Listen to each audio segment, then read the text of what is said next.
dear fellows. I wanted to talk about something I recently just came through again, and I just thought of how important, and I guess it's just like questioning also, and like really bringing into the world the awareness of these things that are happening in the world of the medicine.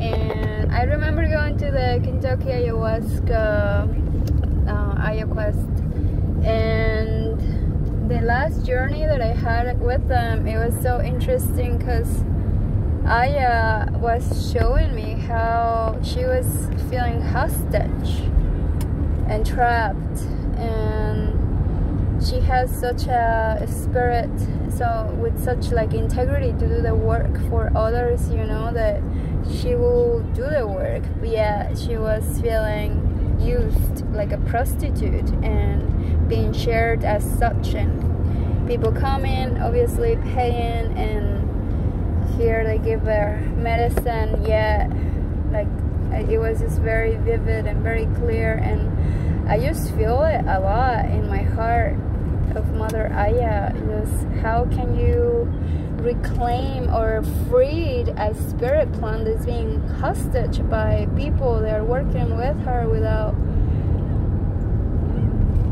I don't know, I feel like people just see the medicine, see the value and how great it is, yet without any permission they just take it and use it and start working with it, you know. And I'm no one to say, you know, who can work with it or not, but by the experiences and also the after effect of how all the energies are entangled, and when you're on the medicine you're opened up to everything, and if the people facilitating are throwing out some kind of energy that at the end of the day you're gonna have to cleanse, which is wild and crazy, because you don't want to cleanse when you are already going to get healed, you know, and then going to people that are already struggling with other things and not being a example to work with the medicines with integrity,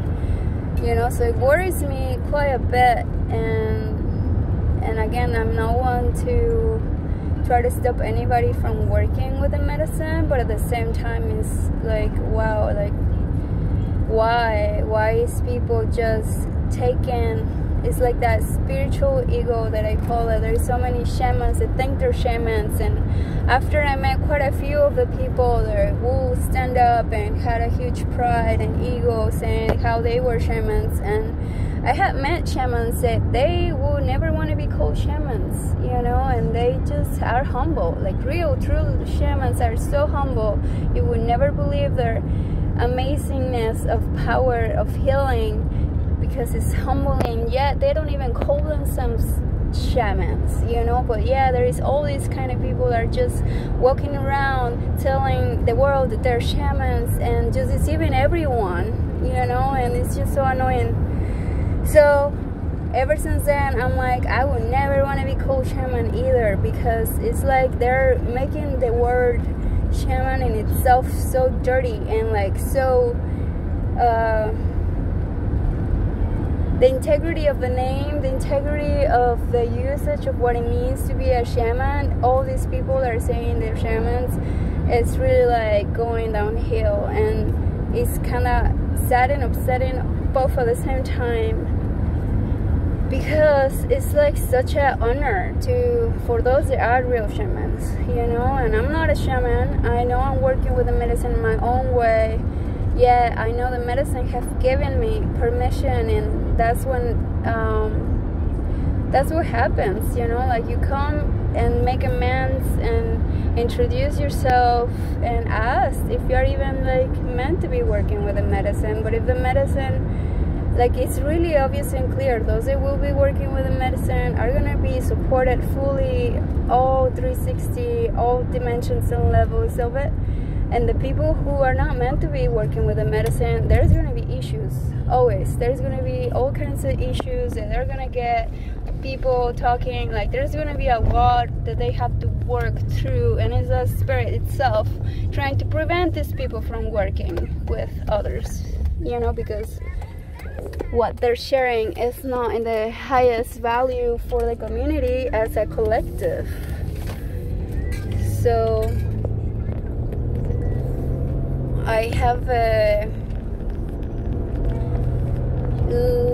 blessing of being, you know, a person who has sat down with people from the Amazon, Lakotas, from Brazil, from Colombia. Like, there is so many amazing, incredible people that have touched my heart and soul by learning and being around them, and like the way they truly put their lives in devotion to help the world, the planet, and the souls and hearts of those looking for healing without such attachment to even money, you know. And yet all these people that are there, the first thing is the money, you know. And it's just kind of,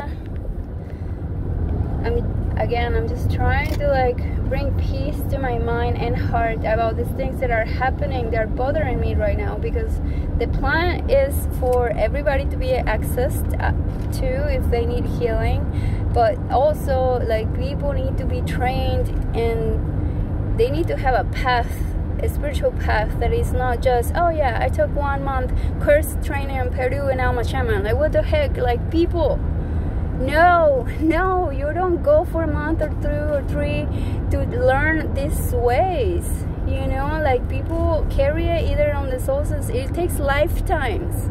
I'll tell you that simple. It takes freaking lifetimes for you to master and to be able to facilitate. You can't just say that you just like went to train something, or you mean you're repeating something that you learned and it's not coming out authentically from your soul and spirit. You're just recreating something that's already been done.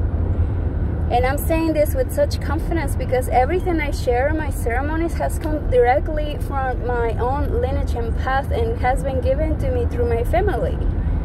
It's not that I'm just bringing out something that I learned. No, it's been passed down through my spirit, through my soul, through the medicine, through other dimensions even. Gifts, treasures. Being a portal, a doorkeeper of these other realms is not just because your ego says so, because you feel like, oh, I want to help people, this is the way.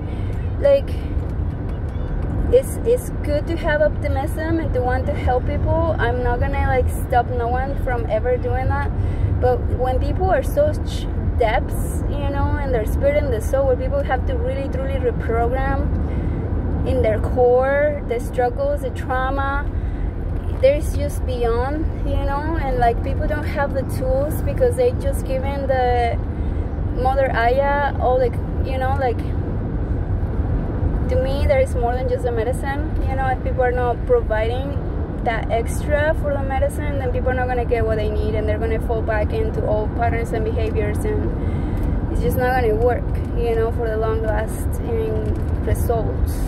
And the opposite, if the people serving is people who are not doing things with the right mind and heart, like, it's just going to damage, it's going to show up, you know. With the medicines, we all open up, we are very transparent and clear, and people can see right through us. We all can see right through each other. There's nothing we can hide. So it's really obvious for those that are coming out with such egos, you know. And it's so disturbing. It's so disturbing. It's really disturbing, upsetting, and just adds to the struggle of the experience for others instead of adding to the healing. So please, people who are working with the medicine, think about this. If you're a person who actually works with the medicines and you can totally feel like you can bypass everything I have said, because you know truly in your heart and soul that what you're doing, it really comes from higher ends and lineages and lifetimes working through this path, then you're good. But if it's like a person who you just started a month ago, 2 months ago, just because he's trained you to be a medicine person, then what in the world are you doing? Please, like, give us all a favor and stop like doing what you think you're doing to help others. No, please, like, throw yourself in freaking Vipassana meditation retreats. Like, go do some deep healing work on your own instead of relying on the medicines first.